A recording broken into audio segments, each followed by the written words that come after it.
কুষ্টিয়ায় বঙ্গবন্ধুর ভাস্কর্য ভাঙচুরের প্রতিবাদে কঠোর অবস্থানে আওয়ামী লীগ ও সহযোগী সংগঠনের নেতাকর্মীরা। ঢাকা বিশ্ববিদ্যালয়ে বিক্ষোভ মিছিল করেছে ছাত্রলীগ। সাম্প্রদায়িক শক্তিতে প্রতিহত করতে সজাগ থাকার ঘোষণা তাদের। যুবলীগও নেমেছে রাজপথে। রাজধানীর বাইরে বিভিন্ন জেলায় বিক্ষোভ করেছে ক্ষমতাসীন দলের নেতাকর্মীরা।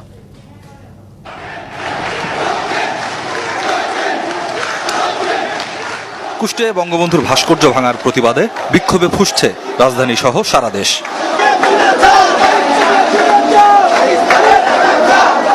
ঢাকা বিশ্ববিদ্যালয় ক্যাম্পাসে বিক্ষোভ করে ছাত্রলীগ। এ সময় সংগঠনের সভাপতি বলেন, বিজয়ের মাসে বঙ্গবন্ধুর ভাস্কর্য ভাঙা ন্যাক্কারজনক ঘটনা। সাম্প্রদায়িক ও মৌলবাদী শক্তিকে প্রতিহত করতে সারা দেশে সজাগ থাকবে নেতাকর্মীরা।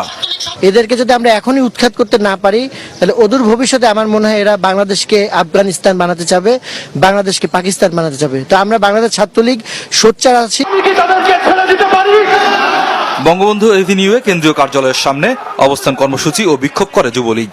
সারা বাংলাদেশে এই মৌলবাদী শক্তিকে এই বাংলাদেশ থেকে বিতাড়িত করব। শুধু রাজধানী নয়, বিভাগীয় এবং জেলা শহরেও মাঠে নামে আওয়ামী লীগ নেতাকর্মীরা। ফরিদপুরে বিক্ষোভ মিছিল ও সমাবেশ থেকে মৌলবাদ ও জঙ্গিবাদের বিরুদ্ধে কঠোর হুঁশিয়ারি দেয়া হয়। এটা বঙ্গবন্ধুর ভাস্কর্যের উপর হামলা নয়, এটা হামলা এদেশের 18 কোটি মানুষের উপরে হামলা। কুষ্টিয়া, চাঁদপুর ও ঝিনাইদহ সহ অনেক জেলায় মানববন্ধন ও বিক্ষোভ কর্মসূচি পালিত হয়।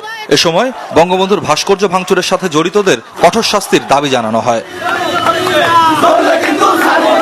আপনাদের বিরুদ্ধে লড়াই করতে পারে, আপনাদের জায়গায় বাংলাদেশে হবে না। বঙ্গবন্ধু যারা শরীরে আঘাত করেছে, অসম্মান করেছে, তাদেরকে অবশ্যই গ্রেফতার করতে হবে। আমরা রাজপথে আছি, রাজপথে থাকব, তাদের বাংলাদেশে কোনো ঠাঁই হবে না। রংপুর, সিলেটের কর্মসূচিতে নেতারা বলেন, মুক্তিযুদ্ধের পরাজিত শক্তি দেশকে অস্থিতিশীল করার পায়তারা করছে। এদেরকে প্রতিহত করা সময়ের দাবি। স্বপ্নিল শাহরিয়ার শিশির, চ্যানেল 24, ঢাকা।